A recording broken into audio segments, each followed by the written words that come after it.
Bonjour, comme vous l'aurez vu au titre de la vidéo, très certainement, je reviens avec une nouvelle vidéo thématique. Cette fois, je vais parler de l'URSS, à travers 3 livres, écrits par 3 autrices à 3 époques différentes. Donc je vais commencer par ordre chronologique, avec du coup le premier, qui est Pétrograd en 1919, de Zinaïda Hippius. Zinaïda Hippius, c'était une intellectuelle du tout début du XXe siècle qui était particulièrement influente en Russie, qui tenait un salon, qui était critique, qui était autrice, qui a fait partie du mouvement du symbolisme et qui, avec son mari, je me souviens plus du nom, Dmitri Merezhkovsky.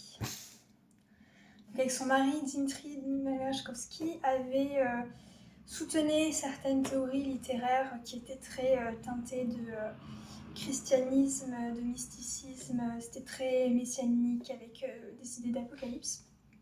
Donc sans doute pour ça qu'aujourd'hui elle a été assez oubliée, qu'elle n'est que très peu publiée et on ne connaît pas vraiment son œuvre. Alors que c'était une femme qui était très connue à son époque.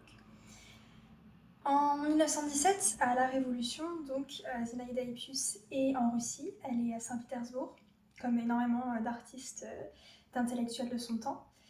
Et elle soutient la Révolution, donc la Révolution de février 1917.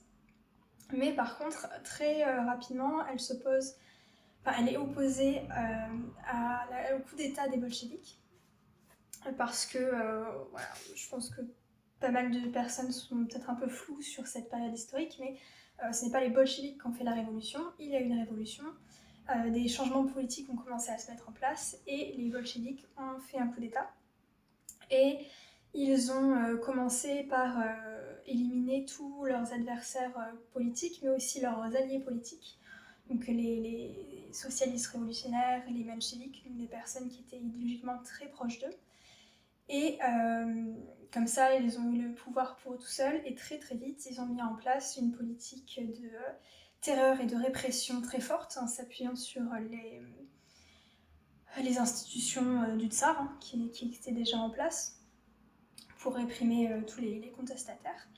Et donc, on a très très rapidement, avec la guerre en plus et donc des difficultés économiques, une situation qui est assez terrible. Et donc, Zinaïda Hippius, elle assiste à tout ça. Elle est sur place et elle va y rester jusque fin 1919. Du coup, Pétrograd en 1919, ce n'est pas de la fiction, c'est son journal. En fait, elle va tenir un journal, elle a tenu toute sa vie un journal d'ailleurs, mais donc en 1919, il y a déjà beaucoup de répression. Donc elle cache ses journaux et elle en recommence un dans un carnet, le carnet noir qu'elle appelle, qu'elle va devoir cacher parce que simples prises de notes au jour le jour peuvent la mettre en grande difficulté si ça se fait savoir. Et ensuite elle va réussir à fuir avec donc ce carnet noir là et un autre petit carnet. Elle va réussir à fuir l'URSS et elle va s'installer en France, où elle va recommencer à tenir salon, où elle va faire publier donc ce carnet et on va essayer d'alerter sur la tyrannie du régime soviétique, mais à l'époque elle est très peu écoutée parce que la révolution russe a soulevé énormément d'espoir et beaucoup de personnes n'ont pas voulu croire ce qui se passait et pendant très longtemps. Voilà. Pour tout ce qui est historique, je vous recommande Histoire de l'URSS de Nicolas Wörth. C'est un livre qui est assez court mais qui est assez complet, qui fait toute l'histoire de l'URSS. Il se lit bien, même si vous n'aimez pas les livres d'histoire, ça risque d'être un peu ennuyeux, mais si ça ne vous dérange pas du tout comme type de livre, vraiment c'est une très bonne référence si vous voulez d'abord un peu lire sur l'URSS avant de lire de la littérature ou en complément de la littérature, de la fiction. Voilà. Donc Zinaïda Hippius, elle prend des notes au jour le jour. Donc c'est assez rare des témoignages aussi directs de ce qui s'est passé. On voit déjà donc, la répression, on voit la famine, on voit les grandes difficultés économiques, on voit déjà la surveillance des intellectuels qui se met en place. Donc c'est vraiment un document d'époque qui est très précieux, qui est passionnant quand on s'intéresse à l'URSS et à ses tout débuts. Voilà. Et c'est avant Staline et avant ce qui a été appelé par la suite les années cannibales, donc les grandes périodes de répression, qui ont parfois été, dans les années 30 notamment, qui ont parfois été un peu retenues comme les seules grandes périodes de répression. On a un peu l'impression qu'avant l'arrivée au pouvoir de Staline, c'était pas si terrible que ça. Et voilà, Zinaïda Ipus, elle nous dit, elle l'a vécu, si c'était déjà, dès le départ, c'était comme ça. Quelques petits bémols, Zinaïda Ipus était antisémite, comme malheureusement énormément de Russes à l'époque. Elle était aussi xénophobe.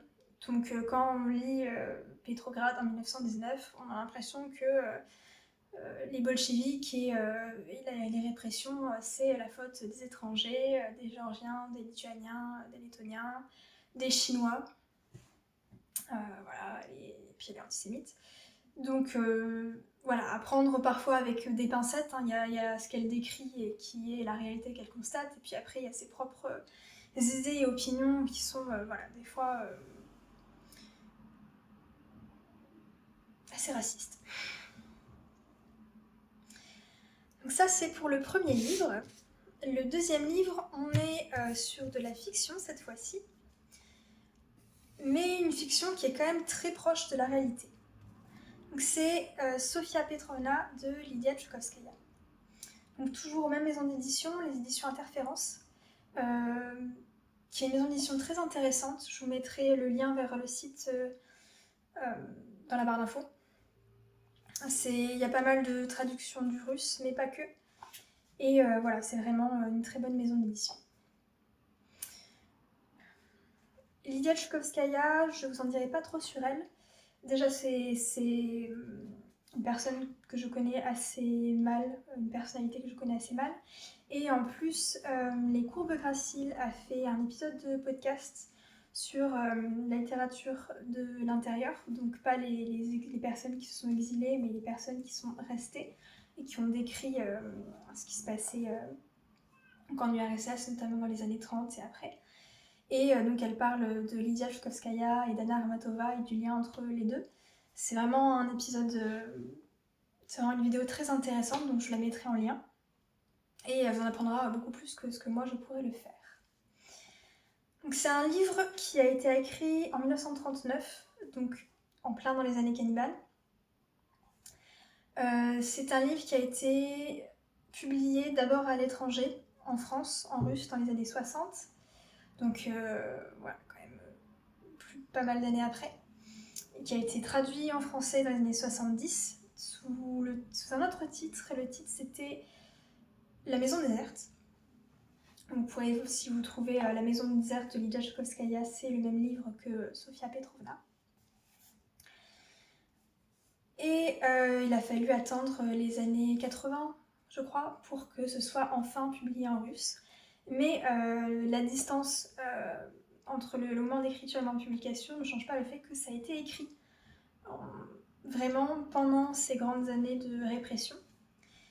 Et donc l'histoire n'est pas l'histoire des goulags, l'histoire des déportations, comme on peut lire dans d'autres livres.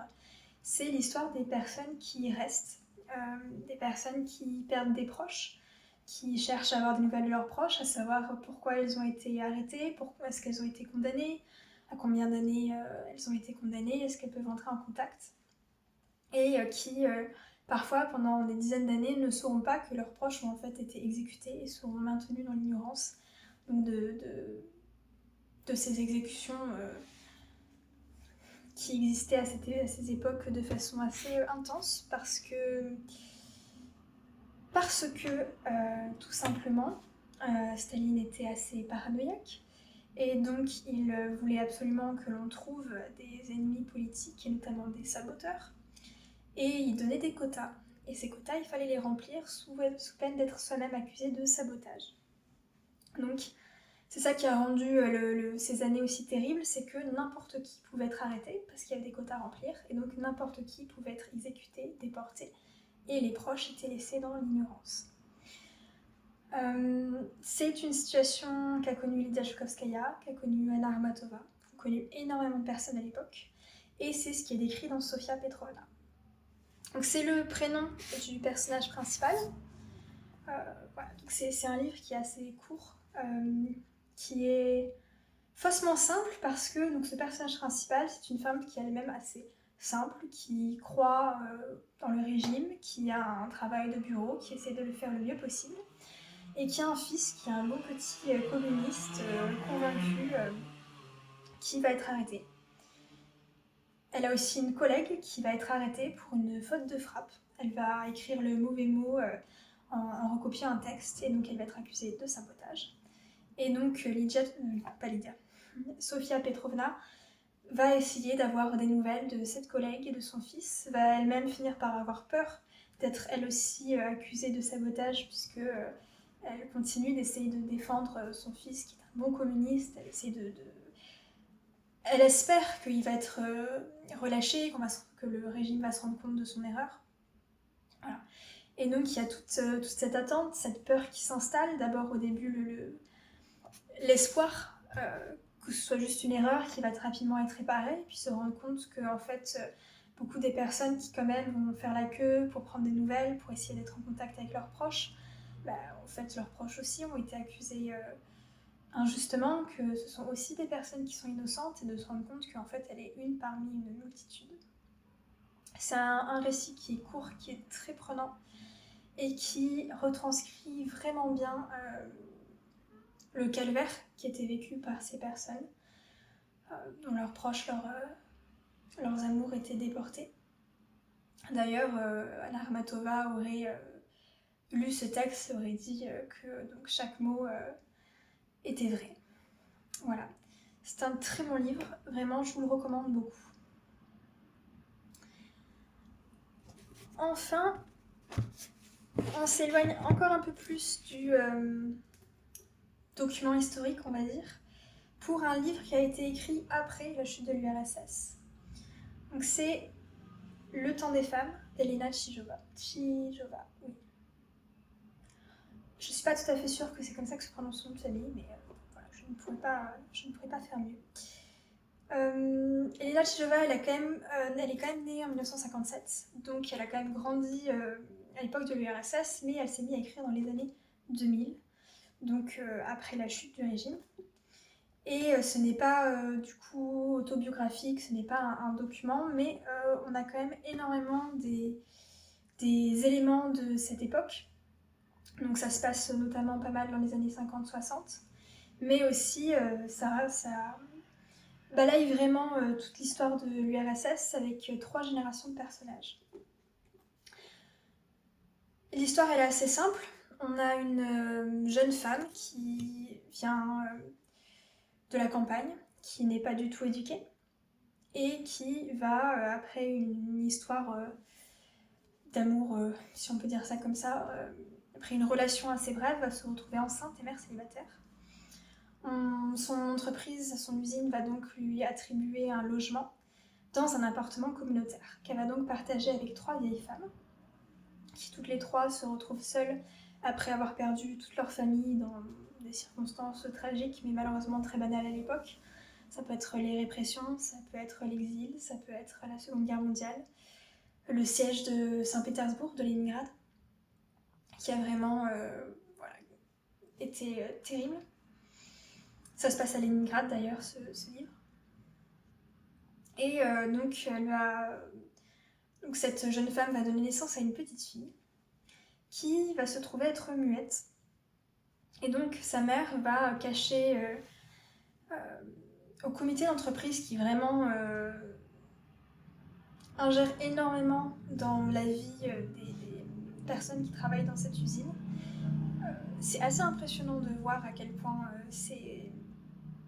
leur vie est contrôlée en fait, à quel point on se permet de leur dire ce qu'il ou elle va faire. En plus, il faut demander l'autorisation pour un peu tout, les logements sont attribués, donc il faut demander l'autorisation pour avoir un logement, il faut se mettre sur une liste d'attente pour avoir une télévision par exemple.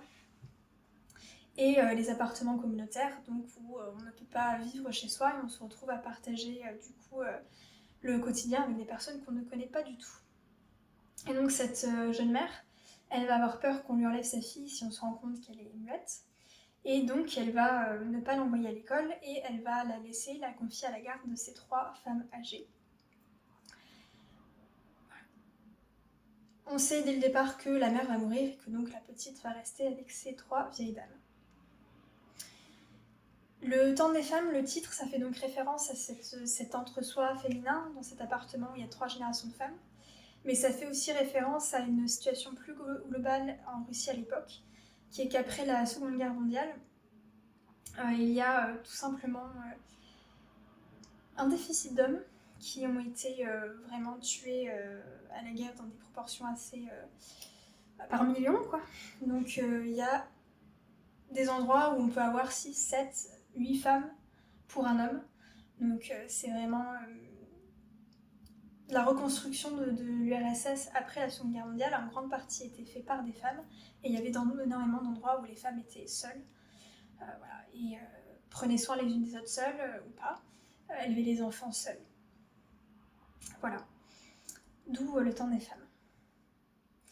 C'est un récit qui n'est pas linéaire, on a plusieurs époques, on a aussi des va-et-vient entre les personnages, donc on va avoir le point de vue de la mère, on va avoir le point de vue de l'enfant aussi, qui est très intéressant parce que du coup elle va un peu échapper à l'endoctrinement que subissaient les enfants à l'époque, parce qu'elle n'est pas envoyée au jardin d'enfants, elle n'est pas envoyée à l'école, et elle va être éduquée par ces vieilles dames qui ont connu le temps du tsar, qui ont connu la révolution, et qui ne sont pas vraiment favorables au régime bolchevique, et qui vont donc lui donner une éducation un peu à l'ancienne, notamment il y en a une qui vient d'un milieu assez éduqué, qui va lui apprendre le français, qui va aussi lui lire des contes, des légendes, ce qui n'est pas vraiment la littérature qui était lue aux enfants à cette époque.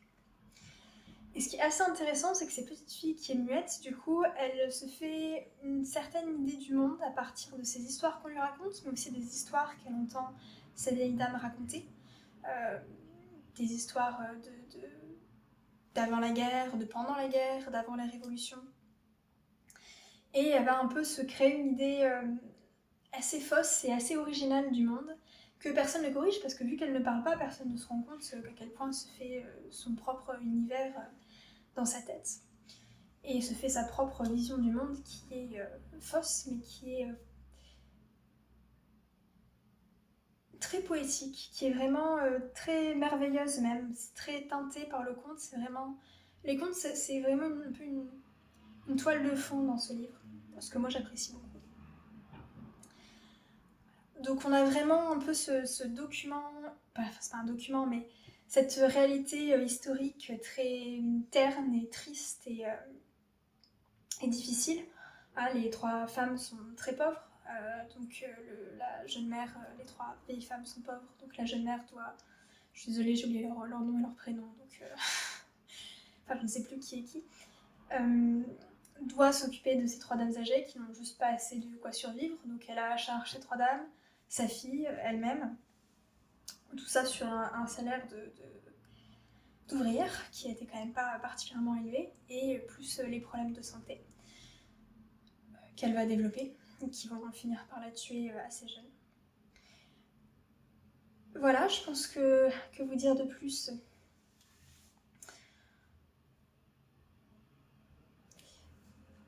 Ah oui, je ne sais pas vous donner la maison d'édition. C'est les éditions Noir sur Blanc qui publient beaucoup d'ouvrages de traduction d'Europe de l'Est, donc de Russie, des pays de l'ex-Union soviétique. C'est vraiment une très bonne maison d'édition. Je vous recommande, je mettrai aussi peut-être le catalogue en barre d'infos. Ils font des ouvrages très intéressants. Et voilà. Donc je vais vous laisser là, je pense que j'ai assez parlé. J'espère que ça vous aura donné envie de découvrir certains de ces ouvrages. Et j'espère vous retrouver très bientôt pour une prochaine vidéo.